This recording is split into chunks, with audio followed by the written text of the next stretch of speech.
interessante. Abra sua Bíblia, por favor, no Evangelho de Mateus, no capítulo 26.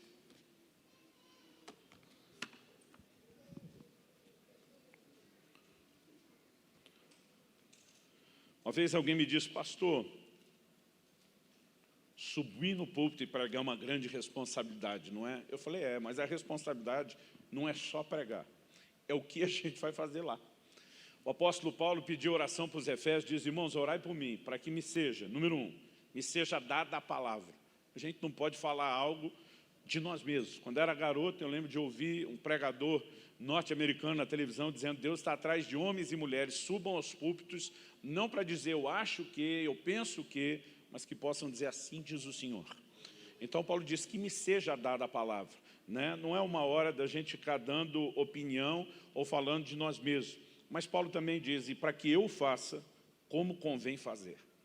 Eu descobri que você pode ter a palavra certa da parte de Deus e comunicar de forma errada, né? Eu, por exemplo, em momentos onde Deus me dirigia a corrigir o povo, eu confundia isso no passado com a necessidade de ser rude, mal educado, né? E há uma forma correta de fazer. Essa forma correta não é só um meio de comunicar, mas é estar debaixo de uma direção de Deus, de graça, de aplicação. E tem sido por essas coisas que nós temos orado, clamado ao Senhor. Quando oramos antes da mensagem, não é mero protocolo. E eu creio que Deus me deu uma palavra para essa noite. E creio muito, porque eu vim decidido a falar outra coisa. Pastor Milton, acho que foi profético. Eu cheguei mais cedo hoje para a gente conversar, ter um tempo junto, se atualizar. Quando é hora de começar o culto, ele falou, vou deixar você orar um pouquinho, depois você desce, né? Se vou deixar você orar um pouquinho, acho que ele sentiu assim que estava precisando de alguma calibragem ou não. Mas naquele momento ali, Deus falou ao meu coração algo com tanta clareza, né? E isso é raro, mas Deus me deu uma direção para compartilhar algo com vocês aqui. Eu vou pegar carona, vou aproveitar e pregar isso nos cultos de amanhã, na nossa igreja também. Vocês só não contam que vocês saíram na frente, tá bom? Para não gerar nenhum ciúme lá. Abra sua Bíblia, por favor, então, em Mateus capítulo 26. E nós vamos ler do versículo 39 até o versículo 44. O cenário aqui é do Senhor Jesus no jardim do Getsêmani. Ele havia dito no versículo anterior que a alma dele estava angustiada, profundamente triste até a morte. Pediu aos discípulos ficarem com ele e orarem e vigiarem. Então, no verso 39, nós lemos assim, e adiantando-se um pouco, prostrou-se sobre o seu rosto, orando e dizendo, meu Pai, se é possível, que passe de mim esse cálice. Contudo, não seja como eu quero, e sim como tu queres. E voltando-se para os discípulos, achou-os dormindo. E disse a Pedro, então nenhuma hora vocês puderam vigiar comigo. Vigiem e orem para que não caia em tentação. O espírito, na verdade, está pronto, mas a carne é fraca. Retirando-se pela segunda vez, orou de novo, dizendo, meu Pai, se não é possível que esse cálice passe de mim, sem que eu beba, faça-se a tua vontade. E voltando-se, achou-os outra vez dormindo, porque os olhos deles estavam pesados. Deixando-os novamente, foi orar pela terceira vez, repetindo as mesmas palavras. Bom, eu quero tomar esse texto como nosso ponto de partida e também como o trilho, né, no qual nós vamos nos mover aqui hoje. Como disse, verso 37 e 38 nos mostram Jesus sendo tomado de angústia, de tristeza, ele sente uma necessidade de orar, tenta mobilizar os seus discípulos para que o acompanhem, mas é a essência da oração feita por Jesus que eu gostaria que a gente pudesse realmente colocar aqui como o objeto da nossa análise. No final do verso 39, nós vemos a frase de Jesus, contudo, não seja como eu quero, e sim como tu queres. As versões tradicionais, né, da palavra de Deus apresentam esse texto dizendo, contudo, seja feita não a minha, mas a tua vontade. O Senhor Jesus está angustiado com o momento da morte chegando. Ele sabe que não se trata apenas da dor e do sofrimento físico, da tortura da cruz. Ele sabe todo o aspecto espiritual, o peso de uma grande batalha, de carregar o fardo de todos os pecados do mundo, de todas as pessoas, de todas as épocas. E agora, quando está chegando o momento, né, de alguma forma nós vemos a humanidade do Senhor Jesus aqui sendo evidenciada, a ponto dele dizer, meu Pai, se possível, que passe de mim esse cálice. A expressão cálice era usada muitas vezes para falar de um sofrimento. Muitas vezes Deus, anunciando o juízo, diz: farei com que bebam do cálice da minha ira, por exemplo. Então, ele está dizendo, se for possível, passe de mim esse cálice, é mais ou menos assim: se tiver um plano B, se tiver uma outra maneira onde eu não preciso enfrentar ou passar tudo aquilo que me aguarda, eu estou pedindo que o Senhor leve isso em consideração. Mas ao mesmo tempo em que esse aspecto da humanidade aparece, né, fragilizado, assustado com o que vai enfrentar, há uma firme determinação no coração de Jesus, homem. Contudo, seja feita não a minha, mas a sua vontade. Aqui nós temos o que poderíamos chamar de um verdadeiro conflito de vontades. Ele está dizendo: eu queria ir para o lado de cá, mas se isso não está de acordo com o teu plano, ignore a minha vontade, ignore o meu querer, e que o teu finalmente se estabeleça. E o que nós vemos nesse cenário de oração de Jesus é uma atitude exemplar de entrega. Aliás, na cabeça de muito crente, eu digo já há muito tempo, oração parece ser só, na cabeça dele só, a definição se limita só a isso, o meio através do qual ele consegue de Deus tudo que ele quer.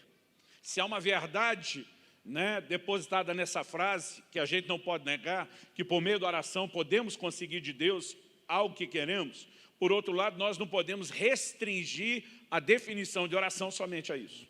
Porque oração também deveria ser em contrapartida, é isso que Jesus nos mostra, né? O meio através do qual Deus consegue de nós o que Ele quer.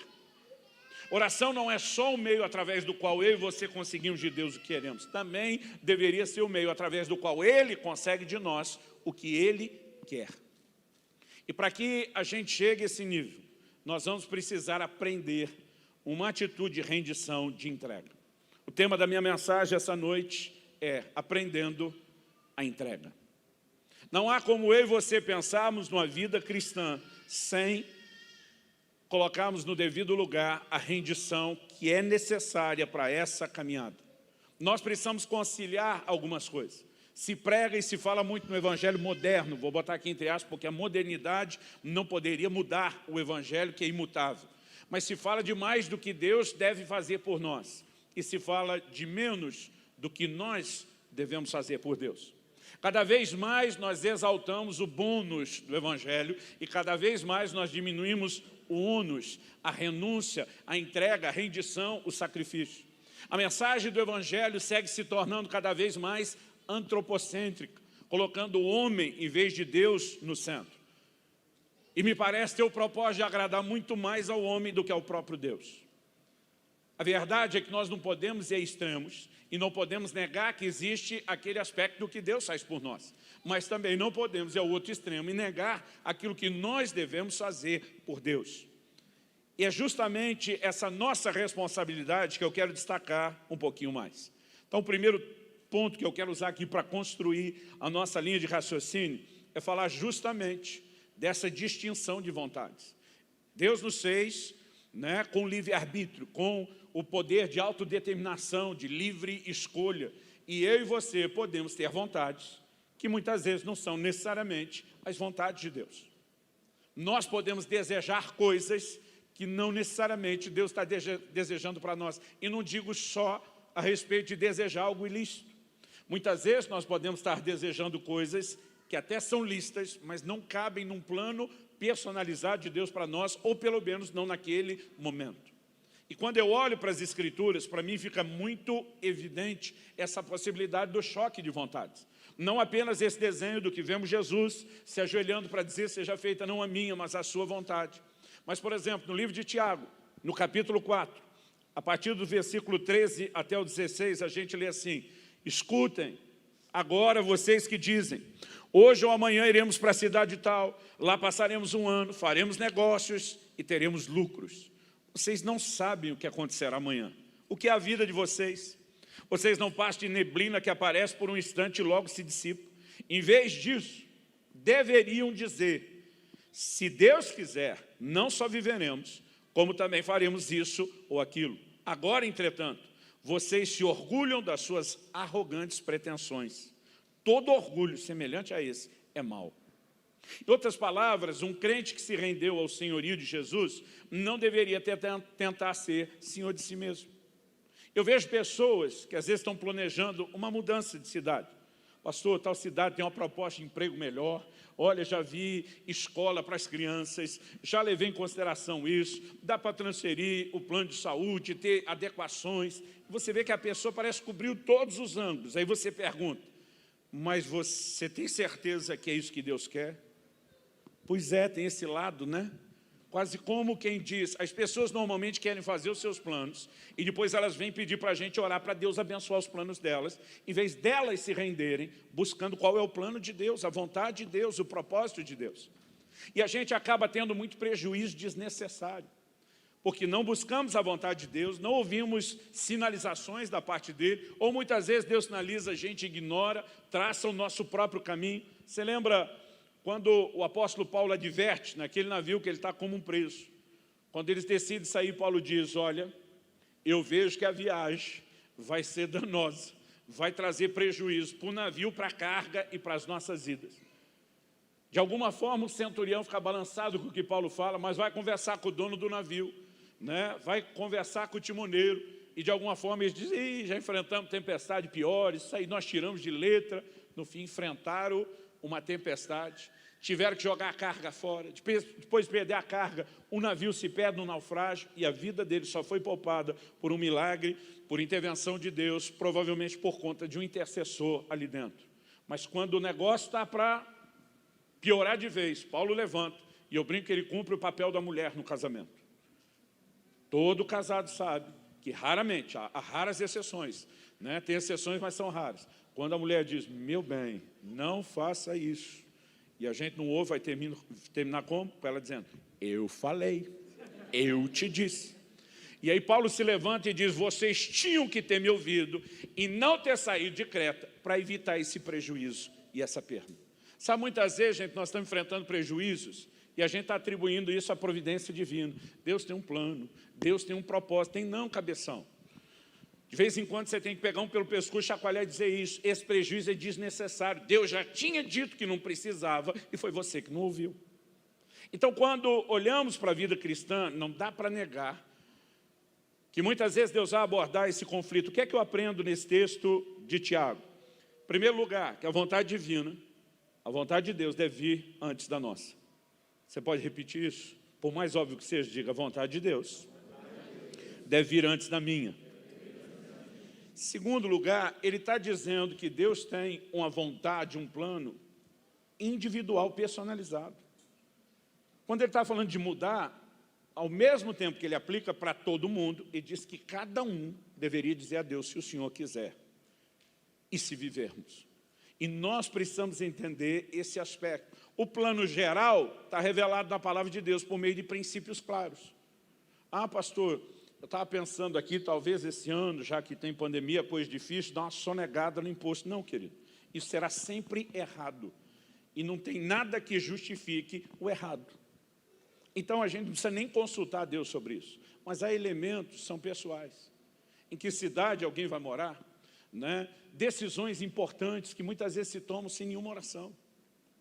Outro dia, eu lembro de ter aconselhado um jovem que estava querendo começar um relacionamento. Ainda iria só para o primeiro estágio do namoro. Falei, querido, gaste mais tempo orando. Falei, pastor, já orei, vou ficar falando para Deus a mesma coisa? Falei para Deus, eu quero ela, ele me deu, está tudo certo. Falei, não, querido, não é esse tipo de oração. É o tipo de oração que você gasta tempo dizendo, Senhor, seja feita não a minha, mas a sua vontade. E você vai dando tempo para que as emoções aquietem. Você vai dizendo para Deus, eu não vou ser movido só por paixão. Eu quero tomar uma decisão que envolva também sentimento, que envolva também a razão, mas que eu tenha certeza do que o Senhor está fazendo. É justamente porque as pessoas, a maior parte do tempo, pula essa parte da etapa, porque elas gastam a maior parte da vida tentando consertar um problema que não precisava ter. Então, nós precisamos entender a necessidade de buscar, né, o Senhor. Então, eu posso e devo planejar. A Bíblia não está dizendo que eu não posso, mas está dizendo que eu não devo tomar a decisão final antes de ter um aval da parte de Deus. Quem está entendendo, diga amém. Em quarto lugar, nem sempre eu e você saberemos a vontade de Deus. Mesmo dizendo, se o Senhor quiser, não quer dizer que Deus nos disse o que é que Ele quer. Mas a minha e a sua atitude de rendição, de dizer seja feita não a minha, mas a sua vontade, de declarar se o Senhor quiser, permite que Ele assuma o controle e comece a dar direção à nossa vida, mesmo quando nós não sabemos para onde Ele está nos levando. Mas pelo menos nós estamos dizendo que quem está no controle é o Senhor, não somos nós. E essa atitude de entrega permite que Ele vá definindo o nosso caminho. Um segundo texto, que seria um terceiro exemplo, apresentei o de Jesus no Getsêmani, esse de Tiago, e agora um segundo texto desse ponto, mas um terceiro na mensagem que mostra esse conflito de vontades.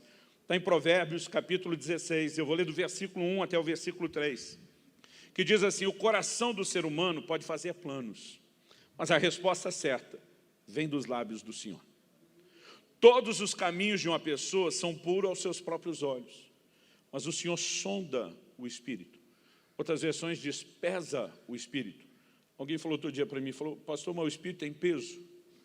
O termo pesar na Bíblia fala de Deus avaliar de acordo com os seus padrões. Sonda o espírito.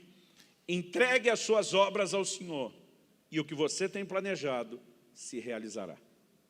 O que esse texto me diz? Em primeiro lugar, Deus deixa o homem planejar. Ele nos permite, Ele não é contra que você possamos sonhar, pensar, projetar. Né? Acredito que em muitas áreas Ele nos dá liberdade, inclusive, para decidir. Já tive momentos de eu estar orando e dizendo o que o Senhor quer, e o Espírito Santo falar comigo, escolhe o que você quiser. Nenhuma dessas possibilidades de escolha vai tirar você do meu plano, do propósito, então escolhe você. E às vezes quando Ele diz para mim, vai que é tua, eu também aproveito.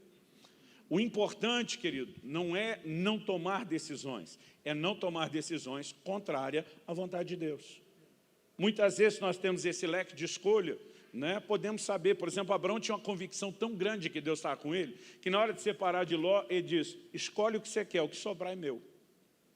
O cara tem que estar muito seguro de que Deus está com ele, para dizer, a bênção não está no lugar, a probabilidade de negócio não está no lugar, está comigo, aonde eu for me acompanha. Quem está entendendo?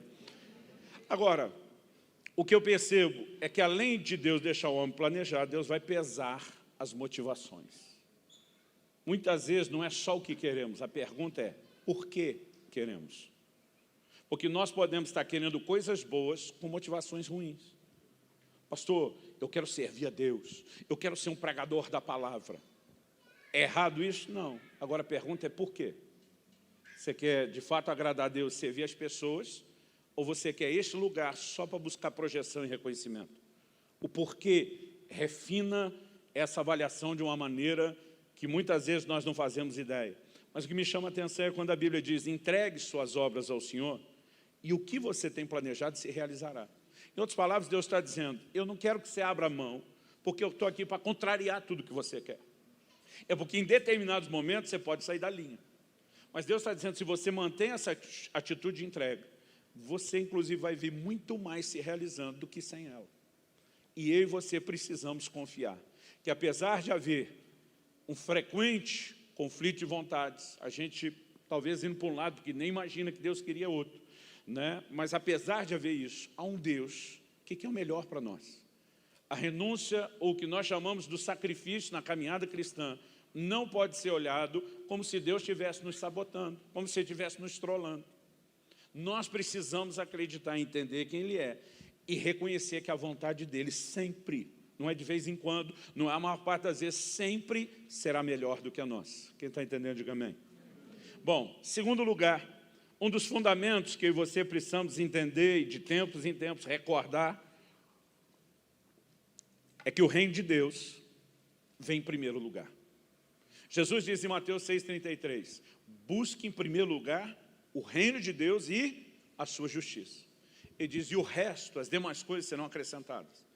Quais são as demais coisas que ele está falando quando você olha o contexto? Jesus está falando de necessidade básica.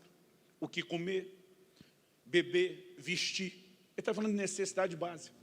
Mas até aquilo que é necessidade básica do ser humano se torna secundário, de tão primário que é o reino de Deus. E quando nós colocamos o reino de Deus à frente da nossa própria vida, à frente de qualquer outra coisa, não tem como dar errado, não tem como não dar certo. Mas muitas vezes o próprio apelo que é feito, na forma como se prega o Evangelho, vem para Jesus, Ele vai resolver todos os seus problemas, vai pagar suas contas, suas dívidas, vai curar suas enfermidades, vai dar um jeito na sua família, vai melhorar até a sua sogra. Né? Tem todo tipo de promessa feita. É sempre o que Deus vai fazer para você. E nós começamos a perder o contraponto, porque não é que Deus não faça, gente. Mas o Evangelho não é só Deus fazendo o que a gente quer. A pergunta a ser feita é: quanto custa o reino de Deus? O reino de Deus custa tudo que você tem. Ah, pastor, me disseram que era pela graça. Sim, mas não é de graça.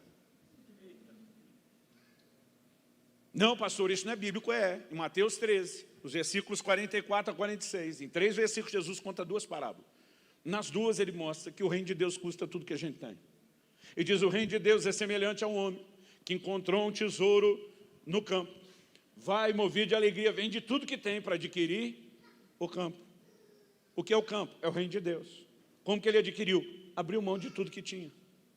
O reino de Deus também é semelhante a um negociante que encontrou uma pérola de grande valor. Vai, vende tudo que tem para adquirir a pérola. Pastor, o senhor está querendo dizer que a gente compra o reino de Deus? Não, você não compra nada, você foi comprado por Jesus. Mas você só vive a validação do ato de compra que ele fez em seu favor se você reconhecê-lo como Senhor. Está lá em Romanos capítulo 10. A partir do versículo 8 até o versículo 10, nós temos essas repetições, mas basicamente a Bíblia diz: se no teu coração creres que Deus ressuscitou a Jesus dentre os mortos, e com a tua boca confessares a Jesus como Senhor, será salvo. A igreja moderna mudou o texto bíblico. A gente diz para as pessoas: tem que confessar Jesus Salvador. Não está na Bíblia. Mas ele não é Salvador? É. Diz: se você confessar Senhor, vai ser salvo. Se você vai ser salvo, é porque ele salva, então ele é Salvador. Mas Salvador não é o objeto da confissão. O objeto da confissão é Senhor. E a palavra Senhor é pobre na nossa cultura e na nossa língua. Normalmente a gente diz sim, Senhor. Pelo menos se dizia na minha época, hoje nem se diz mais, o filho para o pai em respeito. Né? Dentro da cadeia de comando militar, sim, Senhor. Né? Mas a palavra Senhor usada ali era mais do que um tom de respeito. Ela só era aplicada para o dono de um escravo.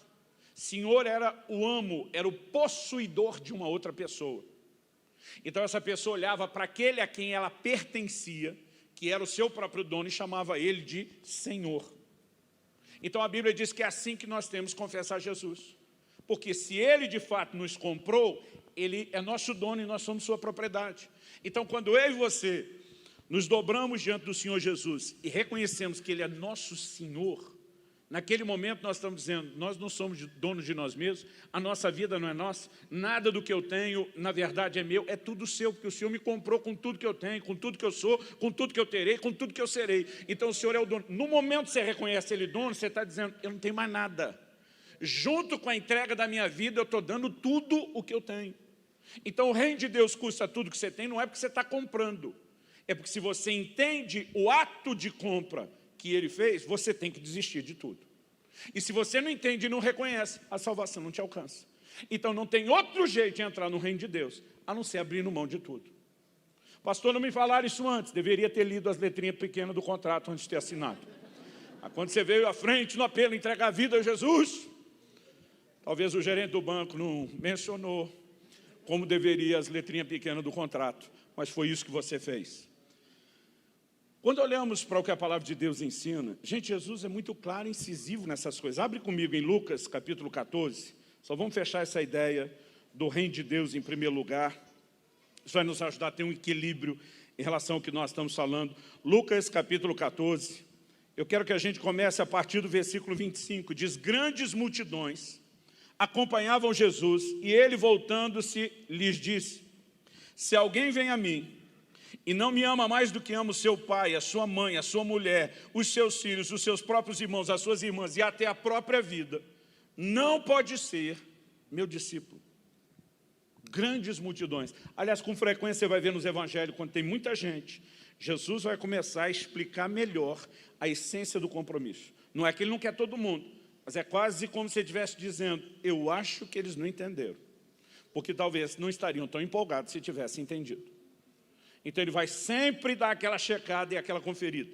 E aqui ele apresenta Ele disse, se você vem a mim e não me ama mais do que qualquer outra pessoa, pai, mãe, mulher, irmãos, irmãs, e a própria vida, ele diz, não pode ser meu discípulo. Ele não está dizendo que vai ser um discípulo de segunda categoria. Porque às vezes a gente pensa, puxa, aquele que põe Jesus em primeiro lugar é o discípulo top, o resto de nós somos meia boca. Não. Ou põe Jesus à frente de tudo, ou não é discípulo. Não pode ser discípulo. Não se entra no reino de Deus, a não ser que se coloque Jesus, o seu plano, o seu propósito, a sua vontade, a sua palavra, em primeiro lugar. E Jesus é tão incisivo nisso que ele diz, e quem não tomar sua cruz e não vier após mim, não pode ser meu discípulo. De novo, não pode ser. Verso 28. Pois qual de vocês, pretendendo construir uma torre, não se senta primeiro para calcular a despesa e verificar se tem os meios para concluir, para não acontecer que, tendo lançado os alicerces e não podendo terminar a construção, todos os que a virem zombem dele, dizendo, esse homem começou a construir e não pôde acabar. Do que você acha que Jesus está falando? Só de orçamento e planejamento financeiro? Jesus dá esse exemplo, essa ilustração, depois de falar quanto custa ser discípulo. E depois ele vai apresentar ainda um segundo exemplo de empreendimento. No verso 31, ele diz, ou qual é o rei que indo para combater outro rei não se senta primeiro para calcular se com 10 mil poderá enfrentar o que vem contra ele com 20 mil? Caso contrário, estando o outro ainda longe, envia-lhe uma embaixada pedindo condições de paz. Verso 33, assim pois, do mesmo jeito, semelhantemente, igualmente, da mesma maneira, qualquer um de vocês que não renuncia a tudo o que tem, não pode ser meu discípulo. Jesus não mudou de assunto, ele só ilustrou. Basicamente, ele está dizendo, se para qualquer empreendimento você tem que calcular primeiro, para ver se dá conta de ir até o fim, então fala o seguinte, quer ser meu discípulo? Senta e bota na conta do lápis, quanto custa ser meu discípulo. Calcula se você dá conta de ir até o fim, porque senão é melhor você nem entrar nesse negócio. Não é que Jesus não queria que as pessoas fossem discípulos, mas ele não queria gente começando e desistindo no meio do caminho. Ele queria as pessoas entendendo exatamente o que era o Evangelho e o que se esperava delas. Então ele está dizendo, calcula, porque se você não renunciar a tudo, não pode ser meu discípulo. Gente, não existe um Evangelho onde Deus é nosso Senhor e outro onde Ele não é. Ou Ele é Senhor, ou não é Evangelho, ou nós não somos discípulos. Apesar da equação ser muito simples, quando a gente trata aqui da pauta teológica, é impressionante como na prática isso não é necessariamente o caminho através do qual a maioria de nós vive. Nós muitas vezes não praticamos o que Deus falou. Jesus diz lá em Lucas 6,46, por que vocês me chamam Senhor, Senhor, se não fazem o que eu mando? Porque muitas vezes, quando Ele nos dá a promessa, a gente diz, é boa, é interessante, caixinha de promessa está cheia para vender. Vai procurar uma caixinha de exortação, não tem. Porque a hora que Ele vai nos confrontar, normalmente é a parte que a gente não gosta. Aí a gente, aqui não é bem assim, e começa a relativização. Agora, desde as pequenas coisas, nós não percebemos que estamos fazendo escolhas sobre viver a nossa ou a vontade do Senhor. E porque não escolhemos viver a vontade do Senhor, acabamos tendo muitas consequências, perdas e dores desnecessárias no caminho. Sabe o que é o pior? É que eu vejo esse tipo de crente que rebelou com a vontade de Deus, claramente revelado na palavra, com outros planos que são pessoais que o Senhor deu para eles, mas no final eles estão frustrados com Deus, porque Deus não deu o que eles queriam. Só um lugar de realização para mim e para você é quando as nossas vontades se alinham com a vontade de Deus. O plano dele é perfeito para cada um de nós. A nação de Israel estava vivendo sua pior fase. Chega o tempo do exílio de Babilônia, o pior castigo e juízo que a nação já tinha vivido em toda a sua história. Eles estão com aquele tipo de atitude com quem diz, Deus não ama a gente, está nem aí com a gente, não quer nada de bom para nós. E aí Deus levanta o profeta Jeremias, que quase só pregou juízo e desgraça a sua vida inteira para dizer, eu é que sei os pensamentos que eu tenho acerca de vós. Deus diz, são planos de bem, não de mal, para vos dar um futuro e uma esperança. Deus está dizendo, eu nunca quis que vocês estivessem sofrendo. Vocês só estão sofrendo porque não me ouviram. Mas ainda dá tempo de arrumar, dá tempo de reverter e dá tempo de experimentar aquilo que eu tenho de bom. Bom, estabelecido o fato de que há conflito de vontades e que a gente precisa pôr o reino de Deus, então vamos para a parte do tema da nossa mensagem, que é aprender a entrega. Certas virtudes na vida cristã, elas não são automáticas. Não é que você converteu, alguém apertou um botão, pum, apareceu, está ali. Por exemplo, Filipenses 4,11, Paulo diz, eu aprendi a viver contente em toda e qualquer situação. Contentamento não é algo automático. Contentamento se aprende. Há várias virtudes que elas não são automáticas e nem aparecem na lista do fruto do Espírito, que só com maturidade espiritual, pum, tomou conta de você. Tem coisas que se aprendem. E eu quero te dizer que a entrega, a obediência, a rendição, ela não é diferente. Dá uma olhadinha num outro texto que nos dá uma outra perspectiva do que aconteceu lá no jardim do Getsêmani, quando Jesus está fazendo essa oração, que foi o nosso ponto de partida, do seja feita não a minha, mas a sua vontade. Hebreus, capítulo 5. Vamos ler juntos aqui os versículos 7, 8 e 9. O texto diz, ele, Jesus, nos dias da sua carne, ou seja, enquanto andou e caminhou aqui como homem, antes da morte e ressurreição, ele, Jesus, nos dias da sua carne, tendo oferecido com forte clamor e lágrimas, orações e súplicas a quem o podia livrar da morte. Como sabemos que o passa de mim esse cálice, ele está pedindo um plano B. A própria Bíblia nos explica isso. Lágrimas, orações e súplicas a quem o podia livrar da morte. Foi ouvido por causa da sua reverência. Embora fosse filho, aprendeu a obediência pelas coisas que sofreu. E tendo sido aperfeiçoado, tornou-se o autor da salvação eterna para todos os que lhe obedecem. Então vamos lembrar da frase, nos dias da sua carne. A Bíblia está falando de Jesus como homem. Aprendeu a obediência. Pastor Mateus, Jesus nunca tinha pecado, foi obediente a vida toda. E estava num contínuo aprendizado. Nesse dia ele entra num profundo nível de obediência, que é você render-se completamente à vontade de Deus, quando a sua vontade parece não estar alinhada. A última vez que estive aqui, eu falei sobre a importância de andar juntos, de alinhar a visão. E eu falei que tem gente que acha que é submissa, tanto no casamento como no contexto de liderança na igreja, mas o que ele vive é só uma harmonia espontânea. Enquanto está todo mundo pensando igual, está tudo certo. Mas, de repente, quando quem está na posição de autoridade demonstrar que pensa diferente, aí a submissão desapareceu. Essa é a hora da submissão. A hora que está pensando igual não tem submissão, é só uma harmonia espontânea. Há momentos onde nós vamos ser testados em relação à nossa obediência, de forma como não sabemos. E o que a Bíblia está dizendo é que Jesus, como homem, aprendeu esse mais profundo nível de obediência e entrega lá no Getsêmani. E foi aperfeiçoado.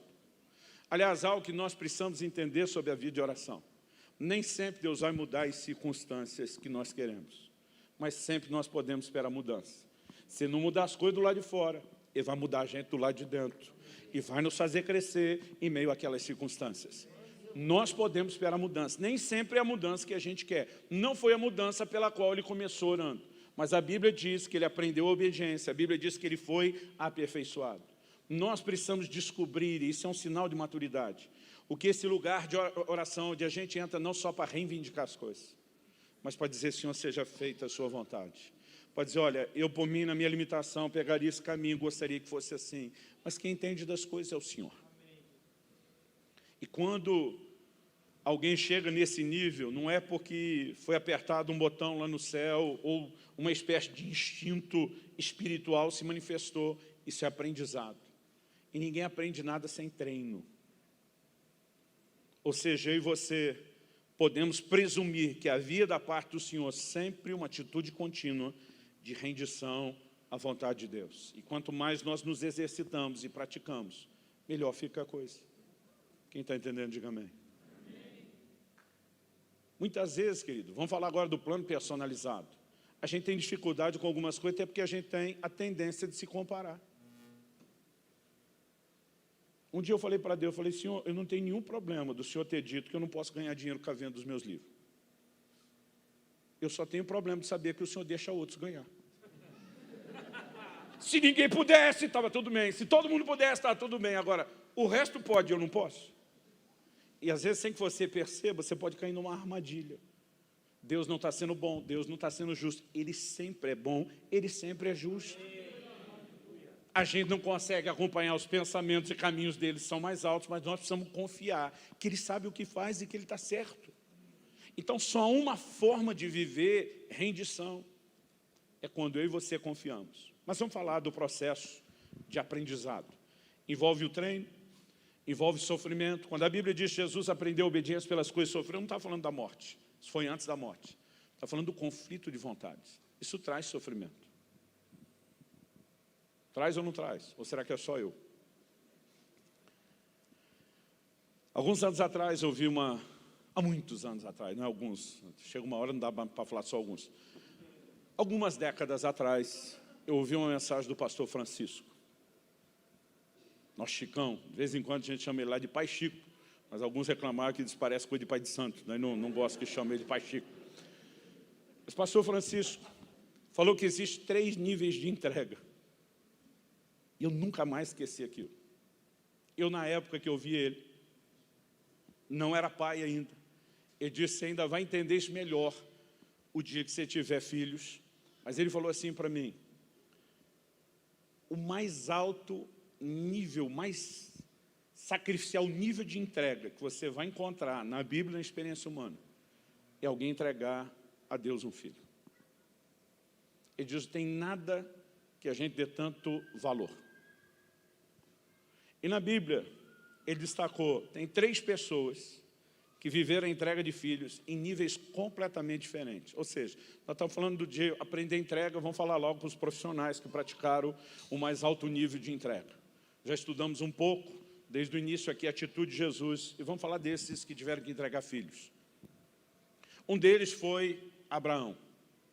Gênesis 22, 2, Deus fala com Abraão, diz, Abraão, eu quero que você ofereça sacrifício, seu filho, seu único filho, o filho a quem você ama. Um dia eu falei para Deus, precisava falar tudo isso. Só de pedir o filho já é difícil, tem que lembrar que é o único filho, o filho que ama. Né? Parece que Deus está tentando dificultar. O que nós temos ali é Deus pedindo uma entrega. E Abraão obedece o pedido de Deus e pratica a entrega. Mas, por exemplo, quando você chega em Êxodo, capítulo 1, versículo 22, que a Bíblia relata que Faraó deu uma ordem, já que ele não conseguia controlar as parteiras, né, controlar a multiplicação, chega uma hora e diz, todo menino que nascer, que pode vir a ser parte de um exército que se volte contra nós, tem que morrer. Então a ordem era, vai jogar no rio Nilo. Não deu para a parteira matar antes de nascer, mata depois que nasceu. Se é homem, tem que ser jogado no rio Nilo. Era ordem, era decreto real. Os pais de Moisés, diz a Bíblia que quando ele nasceram, viram que o menino era formoso. Gente, qual é o pai que acha o filho ou a filha quando nasce feio? Não conhecia ainda. Pode estar com aquela cara de joelho amassado, coberto de sangue e placenta, gente, olha, diz coisa mais linda. Você vai ver a repetição dessa coisa, né, que os pais viram que ele era formoso várias vezes na Escritura, mas tem um cara que trata esse assunto diferente de todos os outros. Estevão. Em Atos, no capítulo 7, na sua pregação, diz que os pais de Moisés viram que o menino era formoso aos olhos de Deus. Em outras palavras, eles olham para ele, e não quer dizer que o Moisés era bonito, o Arão era feio e a Miriam mais ou menos. Eles olham e dizem, Deus tem um plano distinto na vida dessa criança. Eles perceberam um outro tipo de beleza e de valor. Eles tiveram um discernimento do propósito. E eles decidiram fazer algo. Bom, Faraó mandou jogar no rio. Não estabeleceu os termos sobre como vai para o rio. Eles decidiram colocar essa criança no rio, num cesto, para que ele não se afogasse. E eles literalmente disseram, Deus, nós estamos abrindo mão, mas estamos entregando aos seus cuidados. Deus não pediu para eles fazerem isso. Eles fizeram porque quiseram. Tiveram um certo discernimento, uma certa percepção que merece ser destacada aqui, mas em nenhum momento houve um comissionamento. Você vai ver que eles ainda colocam Miriam, que era a filha mais velha, para acompanhar, para ver no que é que vai dar história. Porque eles tinham certeza que o cesto não iria afundar, que o menino não ia afogar e que nenhum dos famosos e grandes crocodilos do Nilo iria devorá-lo. Eles sabiam que alguma coisa a providência divina faria. E naquele momento eles estavam dizendo, nós entregamos não só um filho, o filho que reconhecemos o grande propósito do Senhor, está na sua mão, nós estamos abrindo mão, porque entregar nas suas mãos é lucro, nunca é perda. Aliás, o menino nem teria vivido se eles não tivessem entregue para Deus. Aí, casual e coincidentemente, quem resolve se banhar na hora que o cesto que carrega o menino está chegando? A filha do faraó. E como a maioria das mulheres, e olhar para uma criança, diz, oh, fosse no interior do Paraná, mãezinha, coisa mais linda, né? Mas ali não era meramente o instinto, né, materno, feminino se manifestando, era o dedo de Deus. A menina, sabiamente, disse, se precisar de ajuda, eu arrumo uma mãe para amamentar o menino.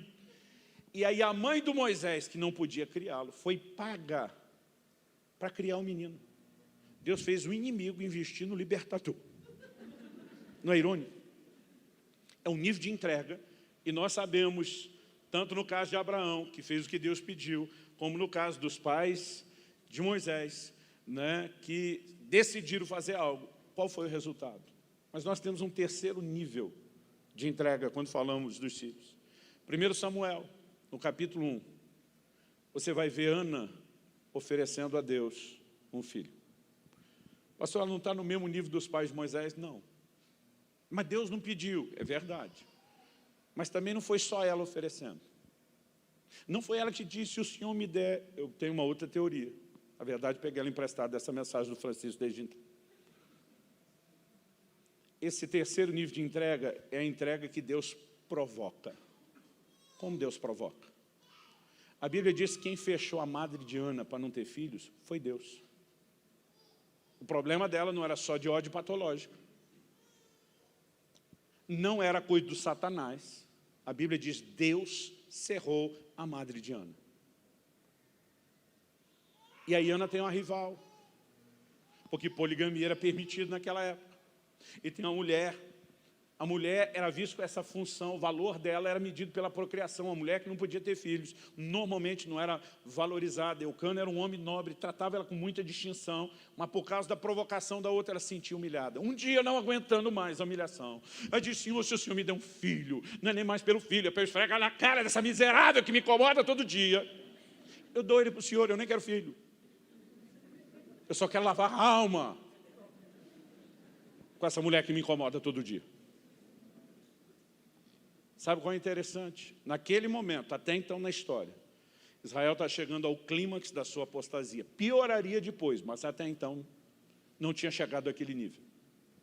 Deus precisava de pessoas que pudesse usar. Não havia pais voluntariamente oferecendo seus filhos. Talvez não havia corações que percebessem o clamor de Deus por consagração dos filhos. Deus olhou e disse, vou provocar uma entrega que eu não posso forçar. E sabiamente ele administra as circunstâncias. Até que Ana disse, se o Senhor me der, eu te dou. Deus diz, negócio fechado, eu pego o menino e te dou um monte. E aí veio uma cambada de piada, de menina, tudo junto depois. Ela teve mais 5 filhos, diz a Bíblia. Em cada um desses casos, houve uma entrega. Mas a maneira como isso processou foi diferente. Nós precisamos parar de achar que Deus vai lidar com a gente só do jeito que Ele lida com outros. Mas para fulano, Deus pediu Isaac, mas graças a Deus, para mim Ele não pediu. Ah, mas fulano decidiu entregar sem Deus ter falado. Eu lembro a primeira vez que decidi fazer um jejum maior, além do comum. Decidi que ia jejuar 3 semanas. A Kelly olhou para mim, nunca tinha feito um jejum maior do que 2 semanas só na água. Ela falou, Deus te pediu? Eu falei, não, vou fazer porque eu quero. Ela me olhou com a cara assim de, não, a gente não faz as coisas porque quer. Eu falei, faz. Tem renúncia e sacrifício. Deus pede, tem outros que a gente faz porque quer. Mas o que normalmente a gente não enxerga é que tem aqueles que Deus provoca. Aí um Jonas não quer fazer a vontade de Deus. E diz, é ruim que eu vou pregar para esses ninivitas, vai que eles convertem Deus, não julga eles, eu quero que julgue. Guardadas as devidas proporções. Era Deus mandando um torcedor do Coxa evangelizar um do Atlético Paranaense.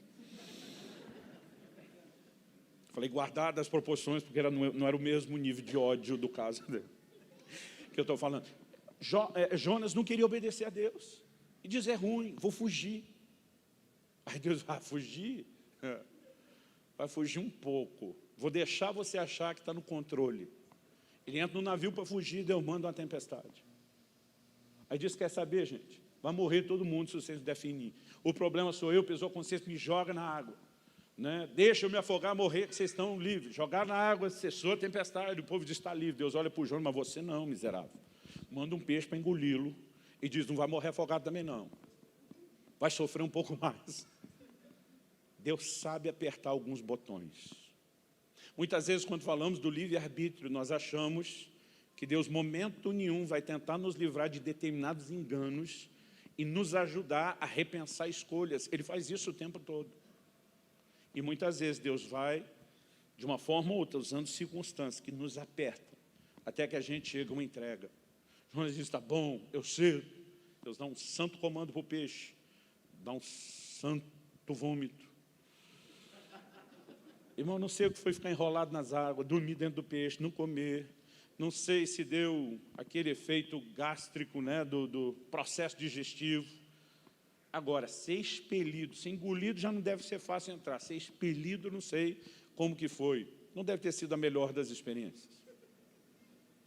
Mas o importante é você perceber um Deus que está olhando e dizer, apesar da sua rebeldia, eu estou lutando para que haja entrega. E todos esses 3 níveis precisam ser considerados se nós vamos aprender. Tem momentos que Deus está nos pedindo coisas, e não adianta você relutar. Quando Deus te pediu algo, você já perdeu. É mais ou menos assim, por bem ou por mal. Agora, há momentos onde Ele não pede, a gente pode tomar a dianteira e pode se oferecer. Mas há momentos onde Ele provoca. Talvez nessa noite você esteja diante de um dilema, onde Ele está te pedindo algo, e você precisa parar de lutar e ceder. Ou talvez você só vem sentindo uma vontade de fazer algo para Deus, que Ele não pediu, em determinada coisa ou determinada área. É lógico que isso não significa que toda e qualquer decisão que a gente queira fazer para Deus, né, precisa ser tomada. Mas muitas vezes nós precisamos entender que há algumas coisas alinhadas com a palavra, com o que Ele nos revelou pessoalmente, com um bom senso.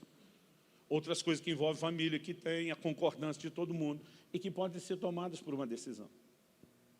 Mas há alguns, eu tenho certeza, que embora isso aconteça sempre, de tempo em tempo sempre vai ter gente, tem aqueles que nesse exato momento sabem que Deus está apertando você de um lado e de outro. Sabe que embora Ele não pediu claro e até agora você não se ofereceu, Ele está te provocando para resolver alguma coisa. Eu acredito que é um chamado de Deus para que a gente entre nesse lugar de profunda rendição e entrega. Gente, ceder não é coisa natural dos meninos e meninas da fé. Quando você olha para as crianças, você acha que normalmente elas vão demonstrar aquela diplomacia e decência na hora de dividir um brinquedo?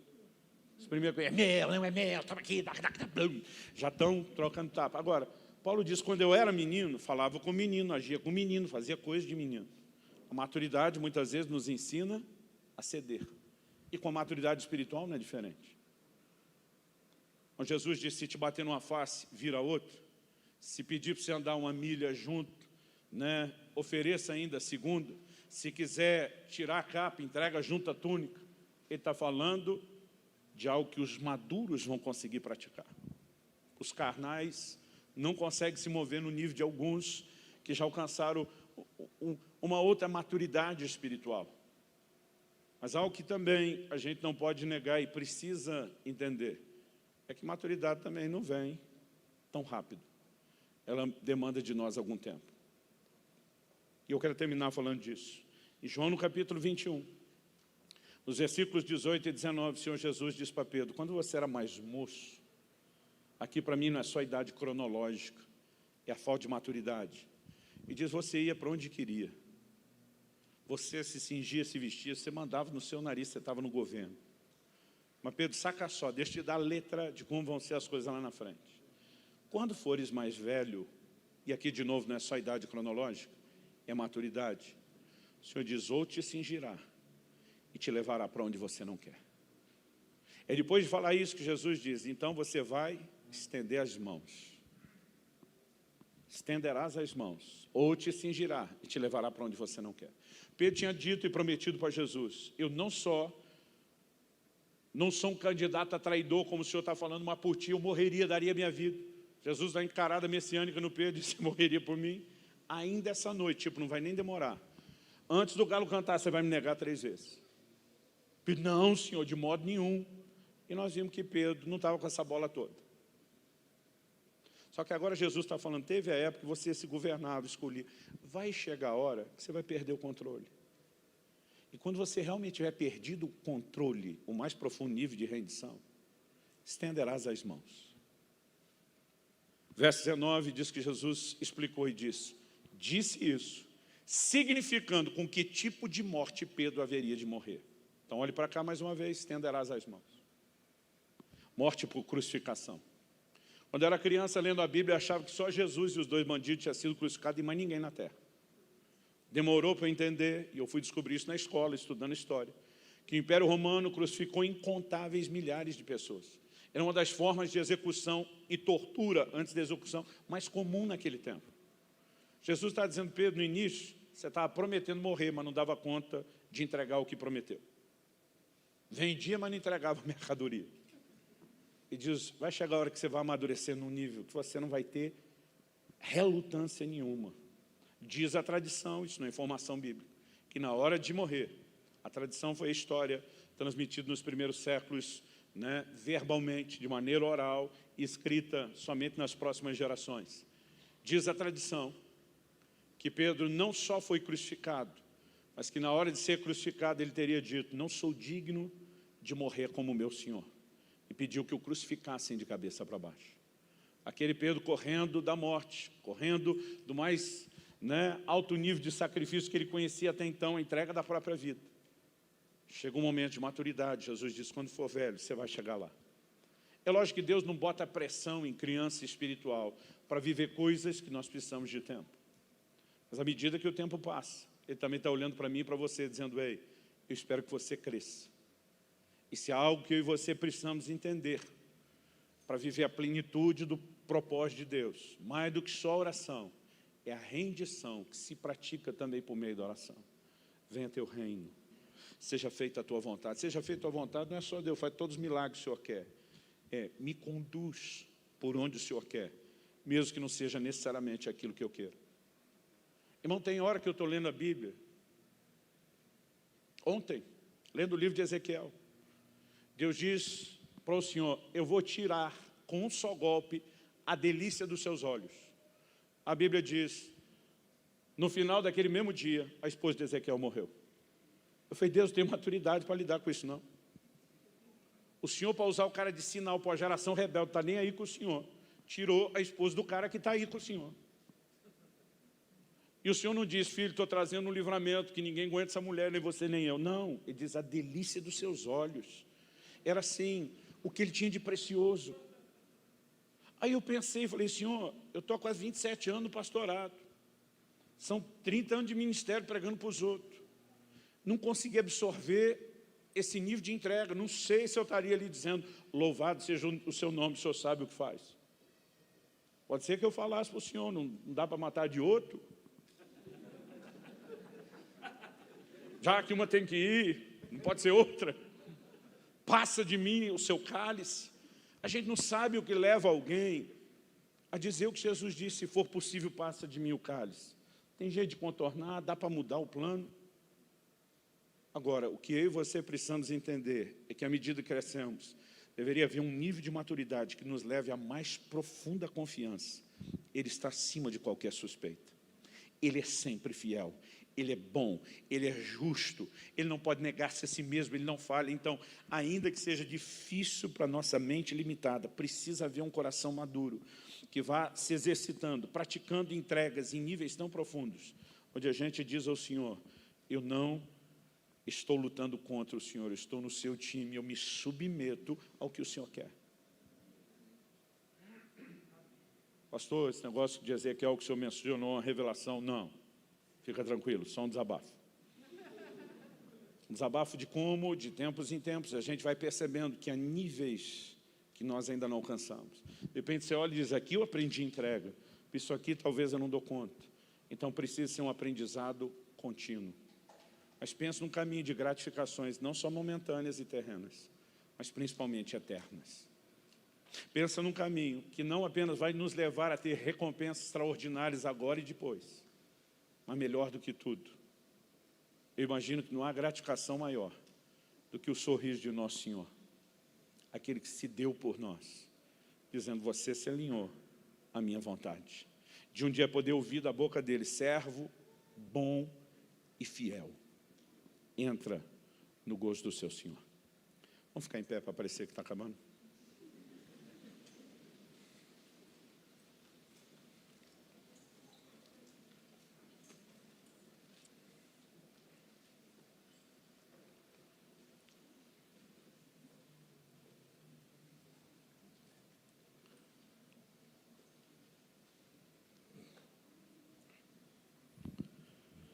Deus, eu oro em favor de cada um dos meus irmãos e irmãs que aqui estão.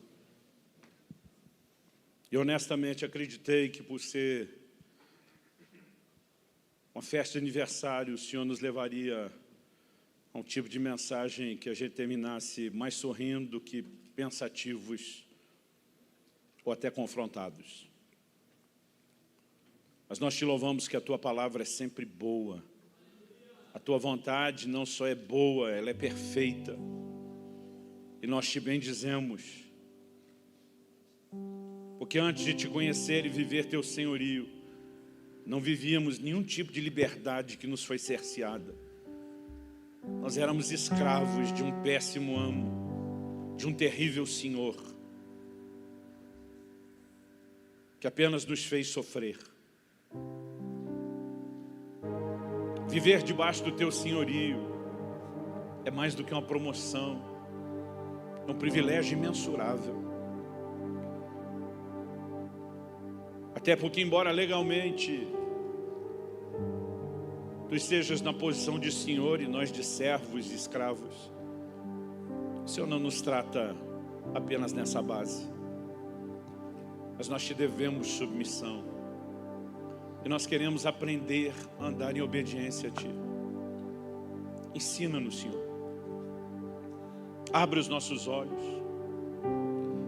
Ajuda-nos a entender a Tua palavra. Espírito Santo, nessa noite, talvez mais do que ensinar um princípio a ser praticado no cotidiano, o Senhor esteja chamando alguns posicionamentos. Talvez tenha gente aqui que o Senhor pediu algo, Ele precisa responder ao seu comando. Talvez haja gente aqui, a semelhança dos pais de Moisés, que decidiram entregar algo. E talvez haja gente aqui sendo apertado, pressionado por Deus, que de forma velada, escondido por trás das circunstâncias, está tentando nos levar a um lugar de rendição. Quando olhamos exemplos como esses da Tua palavra, do próprio Cristo que analisamos, desses 3 níveis de entrega de Abraão, de Moisés e de Ana, ninguém nunca ficou no prejuízo, porque se rendeu à Tua vontade. Ajuda-nos a crescer no entendimento e na maturidade de corresponder contigo, Senhor.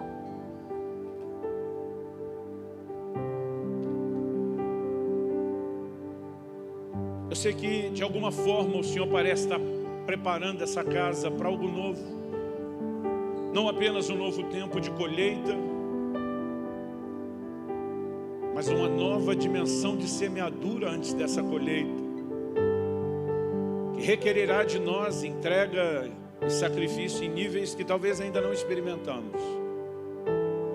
E nós oramos pela capacidade e a percepção de não apenas ouvir a Tua voz e o direcionamento do Teu Espírito, mas de corresponder com o Senhor.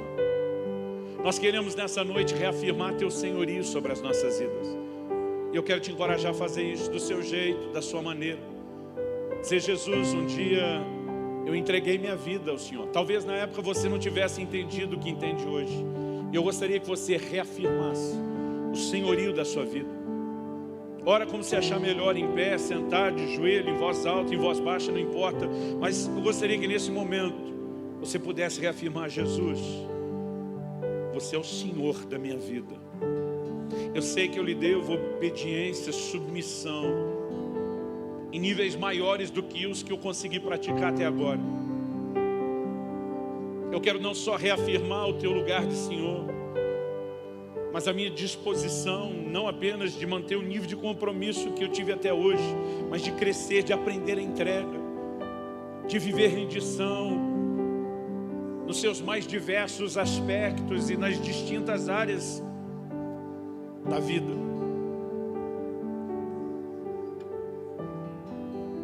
Espírito Santo, mais do que apenas ofertar algum recurso no gasofilácio, nós queremos te ofertar nossas vidas, o que somos e o que seremos, o que temos e o que um dia teremos. Tudo é teu, te pertence por direito, porque o Senhor nos redimiu, o Senhor nos comprou.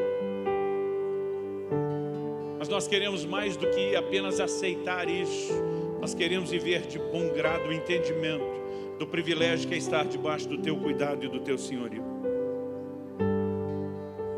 Fala com Deus e deixa Deus falar com você nessa hora.